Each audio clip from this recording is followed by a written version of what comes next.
Misia Mazava, fandarana fikaron'ny onjam-peo radio fahazavana. Iarahana manototosa amin'ny FJKM ilany vato missionnaire. Misia Mazava, fandarana ho fanontara-tsaina atakaran'ny olona ny marina ara-tsoratra masina. Misia Mazava, arahinao eto amin'ny radio fahazavana.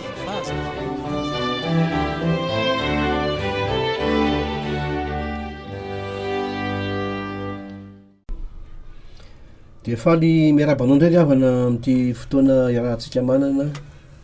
ankehitriny izao. Ny tompony momba anareo mandrakariva ary anome anareo fiadanana eo mandritry ny fotoana ray manontolo. Efa nambara tamintsika ary toizantsika amin'ny androanio zany ny fandinihana ny fanekena vaovao. Ny fanekena vaovao. Namarantsika azy tamin'izay dia namakina ny Jeremia toko fa 2:30 ny andinin'ny 2:30 ka 4:30. Iny teniny ihany no niraisin'ny mpanoratra ny epistilo an'ny Hebreo ka ato amin'ny Hebreo toko 9 andinin'ny 7 ka hatramin'ny 13 no raisintsika amin'ity andron'io ty. Ary io zany no tena hifotorantsika anazavana n'ilay fanekena vaovao. Hebreo toko 9 andinin'ny 7 ka hatramin'ny 13 vakina amin'ny anaran'i Jesosy. Fa raha tsy nanatsiny zany fanekena voalohany zany dia tsy mba nisy fitoerana ho tadiavina ho an'ny faharoa, fa nanome tsin'ny olona izy Andriamanitra manao hoe: indro avy ny andro Jehova zay anaovako fanekena vaovao amin'ny tanak''Israely sy ny tananak' Joda, nefa tsy araky ny fanekena nataoko tamin'ny razany tamin'ny andro ny tantanako azy nitondra azy nivoaka avy tany amin'ny tany Egypta, fa izy ireny tsy nitoetra tamin'ny fanekeko, ary za kosa dia tsy nitandrina azy ho Jehova. Fa izao no fanekena ataoko amin'ny tanak''Israely rehefa afaka zany andro zany ho Jehova, dia ataoko ao an-tsainy ny lalako sady hosoratako ao am-pony, ary zaho andriamaniny ary izy ho oloko. Ary samy tsy hampianatra ny namany sy ny lalahany avy izy, na hanao hoe mahalala ny Jehova, fa samy alalay avy koa izy rehetra, hatramin'ny kely indrindra ka hatramin'ny lehibe indrindra, fa hamindra fo amin'ny tsy fahamarinany aho ary tsy ho tsarovako intsony ny fahotany. Amin'ny anaovany hoe vaovao dia nataony fa efa ela ny voalohany, fa zay tratra ela sy miahantitra dia efa madiva ho levona. Epistilo an'ny Hebreo zany fa mampiseho ny ambaran'ny ten'Andriamanitra eto fa misy fanekena vaovao zay tiany atao, fa tsy naomby le fanekena taloha. Tsy fanekena nataony tsy Andriamanitra akory ny tsy naomby, fa le olona naovana an'le fanekena no arak'izao teny zao hoe tsy nitandrina ka dia nanao fanekena vaovao ndray Andriamanitra zany. Ny mety aloha no milaza fa ny epistilo an'ny Hebreo ty ry havana dia ny votoatiny dia i Kristy Jesosy, ka mampiseho ny fahambonian'ny fanompom-pany vaovao izy ty, fanompona vaovao an'Andriamanitra, ny fanompom-pana vaovao. Dia izay Kristy Jesosy no mpisorona be ao amin'izany fanekena vaovao zany, ao amin'ny taberna kely, ary ao amin'ny taberna kely tsy natao tanana fa tsy amin'ny tempolo nataon'ny tanan'olona akory naovana an'le fanompona. Ary zany fanekena vaovao zany araky ny tenin'ny epistilo an'ny Hebreo moa zany dia tsara lavitra noho ny fanekena taloha. Ary lazainy teo ara hoe fa lay voalohany zany le fanekena taloha dia efa miantitra ka madiva ho levona, dia misy fanekena vaovao zay nataon'Andriamanitra. Fa kitsika ihany koa zao ato amin'ny Hebreo toko 9 andinin'ny 1 sy 2 reto mampiditra ny resaka io zany. Ary amin'izany zavatra lazainy zany ho izy dia zao ny fotony: manana mpisorona be toy izany sika, dia rehefa mipetraka eo amin'ny ankavanan'ny seza fiandrianan'ny avy indrindra ny an-danitra, mpanao fampiompivavahana ao amin'ny fitoerana masina sy ny tena taberna kely zay naoron'ny tompo, fa tsy ny tanan'olona. Ary hoy ny andinin'ny 9 fa ankehitriny efa mahazo fampiompivavahana tsara noho ny anyreny izy Jesosy zany, dia araky ny nanaovana azy ho mpahalalana amin'ny fanekena tsara lavitra zay natao tamin'ny teny fikasana tsara lavitra. Io no nambarako toe mampiseho ny fiambonin'ny fanompopo vaovao ity epistile Hebreo ity, ary Kristy no mpisorona be am'izany taberina kely tsy natao tanany zany, ary mampiseho ny fahatsarana ambony lavitra zao fanekena vaovao zao noho ny fanekena taloha. Ryavana, efa mivakina teo zany ny Hebreo 9:7 ka hatramin'ny 12 teo, mampiseho an'le fanekena vaovao. Lazainy eto zany fa le fanekena voalohany na ny fanekena taloha zany de nisy tsiny. Tsy ny fanekena nefa no tsy mety, fa ny olona no tsy manana hery hitandremana an'le fanekena. Zay lazainy 7 eto, fa raha tsy nanatsiny zany fanekena voalohany zany de tsy mba nisy fitoerana ho tadiavina ho an'ny faharoa, fa mamentsiny olona izy manao hoe le olona zany no tsy manana hery anatanterahana lay takiny lay fanekena, zay fanekena milaza ny sitrapon'Andriamanitra masina loatra ary ambony tsy takatry ny herin'ny olona ka tsy vitany, de voatery Andriamanitra zany nanao fanekena vaovao mba atonga an'reto olo reto hatanteraka zay tadiavin'Andriamanitra zay. Ony 5 tapany faharoa, izy reny tsy nitoetra tamin'ny fanekeko, ary zao koa de tsy nitandrina azy ho Jehova. Tsy nitoetra tamin'ny fanekena le olona noho ny tsy fananany hery am'le izy, de Andriamanitra koa zany lasa tsy nitandrina azy ireo tsony fa nieritreritra zavatra hafa indray, zay tsy hoe vo eo akory vo hitany hoe anahirana, fa efa fantany raha teo zany, de efa nomany ny fanekena hafa vaovao ho tanterahany. Satria riavana amin'ny fanekena taloha, le fanekena voalohany araky ny tenin'ny soratra masina eto zany de teny ivelan'ny olona nanaovana azy, teny ivelan'ny vahoaka, tany etapitendrombohitra, voasora tamin'ny vaty fisaka, any ivelan'ny olona zany, mitaky zavatra ambony de ambony fa tsy manampy an'le olona natanteraka an'le fanekena, tsy misy hery anaovana an'le fanekena, mitaky fotsiny zany le fanekena taloha fa tsy manome an'le hery anaovana an'le zavatra takiny. Ka izay mahatonga an'Andriamanitra no fanekena vaovao ary nanome toerana ho an'izany fanekena vaovao zany. Zay le lazainy teo hoe raha tsy nanatsiny zany fanekena voalohany zany de tsy mba nisy fitoerana ho tadiavina ho an'ny faharoa. Le fanekena faharoa kosa zany de io le fanekena vaovao zay ataon'Andriamanitra. Ryavana, fa io fanekena vaovao koa ny araky ny teniny eto any zany de eto amin'ny 9:9 de ozy izy hoe fa manome tsin'ny olona izy manao hoe indro avy ny andro Jehova zay anaovako fanekena vaovao amin'ny tanak'Israely sy ny tananak' Joda. Zany hoe Israely sy Joda ihany zany nanaovana le fanekena vaovao, raha zao teny zao aloha ny jerena, de amin'ny Joda sy Israely ihany nanaovana an'le fanekena. Fa ilay fanekena taloha zay natao tamin'ireo olo reo, Joda sy Israely reo, de lazainy ny 9:10 hoe amin'ny anaovana hoe vaovao de nataony fa efa ela ny voalohany, fa zay tratra ela sy miantitra de efa madiva ho levona. Ka no avozin'Andriamanitra ny fanekeny tamin'ireo vahoakan'ireo de Israely sy Joda zany. Tsara ihany aloha manazavy zany hoe maninona Israely sy Joda, tany am-piandohana ange ny zanak'Israely de tokana ihany fa rehefa nandeha ny tantara de nisy ny fisarahana noho ny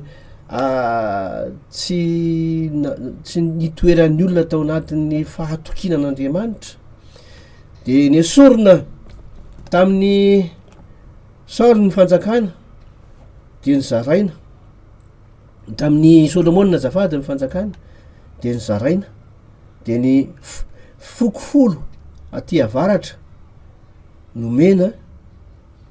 ny hafa zay tsy iza fa tank'Israely ihany, de reny foko avaratra reny le folo reny natao Israely,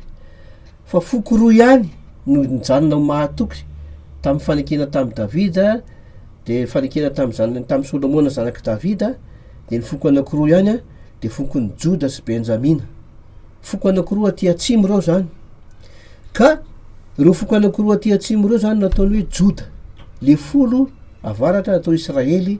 ary le roa aty atsimo no atao hoe jota. Ka nanaovana fanekeny reo fa tsy nitoetra tamin'ny fanekena nataon'i Jehova de avaozin'Andriamanitra ny fanekena amin'ny Israely sy amin'ny Joda arak'izao teny zao izy hoe tonga ny andro zay anaovako fanekena vaovao amin'ny taranak'Israely.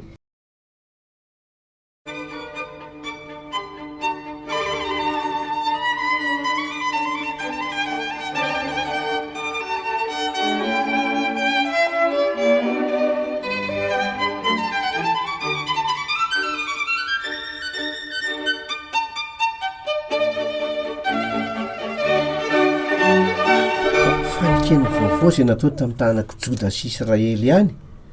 no lazain'ny epistily nosoratana ho an'ny Hebreo. Fa izao io Israely sy Joda zay resahan'io ry havana araky ny filazan'ny soratra masina azy de ilay le efa tonga Israely tokana izy rehefa ampodinao amin'ny taniny, zany hoe amin'ny fotoana zay anaovan'Andriamanitra zay fampodina azy eo amin'ny taniny zay, aorianan'izay araky le teny teo manao hoe ary rehefa afaka zany andro zany de avoaziko le fanekena ho izy. Le andro zany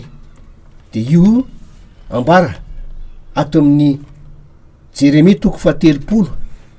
andiny voalohany ka hatramin'ny 7. Hoy ny vaky ny teny amin'ny anaran'ny Tompo. Izao ny teny tonga tamin'ny Jeremia avy tamin'ny Jehova. Zao ny lazain'i Jehova Andriamanitry ny Israely: soratinao amin'ny boky ny teny rehetra zay efa nolazaiko taminao.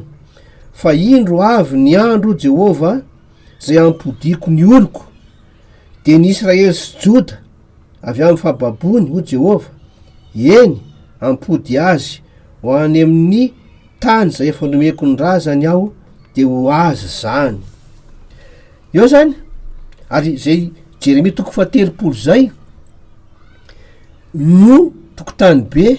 mitarika ny nanoratana ny Jeremia 30. Fa amin'ny Jeremia 30 mantsy izy no milaza n'le fanekena vaovao. Ka io Jeremia 30 zany le hoe Andriamanitra mamory ny olony de mampody azy ka mampiray azy indray ho ao amin'ny tany zay efa nomena ny razany, de zay le lazaina hoe avy zany andro zany aorianany zany. Zay le lazain'ny Hebreo 9 na ny Jeremia 30 hoe ary rehefa afaka zany fotoana zany hoy Jehova Andriamanitra de zao no ataoko aminy. Zay ry havana, de io fotoana io zany de tsinona akory fa lay fotoana ampodin'Andriamanitra ny Israely amin'ny fahafenony ao amin'ny taniny, ary tsy tanteraky zany raha tsy efa any amin'ilay ataon'ny soratra masina hoe arivo taona zay ametrahana amin'ny fanjakan'i Kristy eto ambonin'ny tany. Averina, ametrahan'Andriamanitra ny fanjakan'i Kristy. Za zany mbo hatry ny teny hoe fanjakan'Andriamanitra, fanjakan'i Kristy eto ambonin'ny tany ary maharitra arivo taona zany. Zao ny lazain'ny Apokalipsy 20. Reo 5 no milaza azy: aritoko fa indro nisy anjely nidina avy tany an-danitra nanana ny fanalidiny lavaka tsy hitanono sy gadra lehibe teny an-tanany, de nisambotra lay dragona izy, de lay menarana ela ny devoly sy Satana zany, ka namatitra azy arivo taona, de nanipy azy ho amin'ny lavaka tsy hitanono ka nanidy zany, de anisy tombo-kasety eo amboniny mba tsy amitahany fena maro intsony mandrapatapitry ny arivo taona. Zay aloha zany ny tapany voalohany amin'le vaky teny. Tsy maintsy fatorana arivo taona zany ho Satana atsipy amin'ny lavaka tsy hitanono alohany ametrahana n'ilay fanjakan'i Kristy atao tany arivo taona. De hoy izy hoe ary nahita seza fiandrianana maro aho, ary nisy nipetraka teo amboniny, ary nomena fahefana tsara izy, ary hitako koa ny fanahy zay nitapahan-doha noho ny filazanan'i Jesosy sy ny tenin'Andriamanitra sy zay rehetra tsy niankohoka teo amin'ny olohan'ny bibidia na de teo anolohan'ny sariny na teo anolohan'ny sariny, ary tsy nandray ny marika eo amin'ny andrany na eo amin'ny tanany, ary velona izy ka niara nanjaka tamin'i Kristy arivo taona. Fa ny sisa amin'ny maty de tsy mbola velona matrapatapitry ny arivo taona, izany ny fitsanganana voalohany. Anjaka eto tany niriny arivo taona Kristy, anapaka n'izao tontolo zao ampiseho am'izay ny fahafenona tsara zay fa ketren'andriamanitra ho atsika am'ty tany ty fa izy ty moa zany rehefa voozina ny tany tare amy Genesis toko fahatelo noho ny nataon'ny olona de nieritreritra ny devoly satana fa izy ny tompony eto ary eken'andriamanitra miasa izy lohatra am'izao fa rehefa tonga am'izay ny fotoanan'andriamanitra de tsy maintsy samboriny izy lay bibidia teo zany lay satana teo le menarana ela zafady de ampidirina anaty lavaka tsy hitanono de mijanonao arivotaona izy fa nylazay ny toko fa apokalipsy toko faharoapolo teo a tapany faharoa am'le andininy fahatelo teo hoe fa zao rehefa afaka izany ny arivotaona zany de tsy maintsy hovana kelikely aloha izy mbola hovana izy zany any amy faran'ny arivotaona fa anatin'ny arivotaona zany a tsisy devoly miasa apetrak'andriamanitra eto ny fanjakany mandrisin'io arivotaona io alohany iavin'ny fitsarana farany a le mpitsara lehibe andriamanitra ray mipetraka amy seza fiandrianana fotsy vita ny fitsarana lehibe ataon'ny andriamanitra ray a zay vao mankany mandrak'izay fa mbola misy aloha le arivotaona fanjakany Kristy eto am'ty tany ty ry havana io fanekena taloha io ary de mahakasika ny zavatra ivelany sy fifandraisana amin'andriamanitra ihany ny fanekena taloha zany fifandraisana amin'andriamanitra ny lalàna amy fiarahamonina ny lalàna amy fifampitondrana lalàna amy fanompona an'andriamanitra le nazaintsika teo le lazay ny soratra masina hoe nosoatana teo ambony vato fisaka tany an-tendrombohitra ny nanoratana azy any ivelan'ny olona zany mitaky zavatra be dehibe fa tsy manampy an'le olona avitanan'le izy tsisy hery nomeny fa dia fitakina ranoray ka tsy nahatoky ny olona de niataka tamin'io zay le fanekena taloha fa mifanekena vaovao kosa zay lazainy eto de tena mahakasika ny momba n'le olona ao anaty mihitsy tsy le nataon'le olona ny zava-dehibe sy le takina aminy fa lay ataon'andriamanitra am'le olona le maizy an'le olona le être mihitsy amy teny frantsay le io am'le maolona io fa tsy nataon'le olona avetrany fa raha mbola tsy miova le olona anaty io de tsy mety ihany koa ny atao ety ivelany na ninonina molanao azy tsy ho tsy mety ihany ny ataony ety ivelany fa tsy maintsy le ao anaty mihitsy no miova solona olona vaovao de zay moa zany le lazain'ny apôstôly Jaona hoe fahateraham-baovao petera koa miteny an'izany ao amin'ny epistily nosoatany hoe fa efa nateraky indray ianareo tsy tamy vo mety loha fa tamy tsy mety loha dia ny tenin'andriamanitra zany hoe le olona mihitsy zany a no le izao ho Paoly ihany keo amin'ny epistily amin'ny Romana efa mivakina teo dia iny le izao io mihitsy ny tsy maintsy hombona amin'ny hazo fijaliana de tsy zao tsony ny velona ny apôstôly Paoly fa i Kristy am'izay le velona atao tsy le izao iny tsony fa i Kristy i Jaona Mpandray Batisa moa no natakarany an'izany loha teo amin'ny androny de ny hoe izy tsy maintsy mitombo fa le izao tsy maintsy miena fa aty amin'ny epistily izy a de tsy maintsy hombona amin'ny hazo fijaliana mihitsy le izao Galatiana toko faharoa andininy faharoambolo zany andininy faharoapolo zany efa nombona miaraka tamin'ny Kristy amin'ny hazo fijaliana le izao ka tsy le izao tsony ny velona fa i Kristy zao ny velona atao anatiko ka ny fanekena vaovao de zay makasika an'le ao anaty mihitsy le olona amy maizy azy fa tsy ny zavatra nataony tsy ny toetra ivelany fotsiny no kasiany fa tsy miova ny toetra ivelany raha tsy mitovy raha tsy miova aloha ny ao anaty ary efa ambarany zao koa zany amin'ny ohatra fanao foana ny fotokazo no manome voatsara ny azo raty tsy manome voatsara zany araky ny filazan'i Jesosy azy fanekena vaovao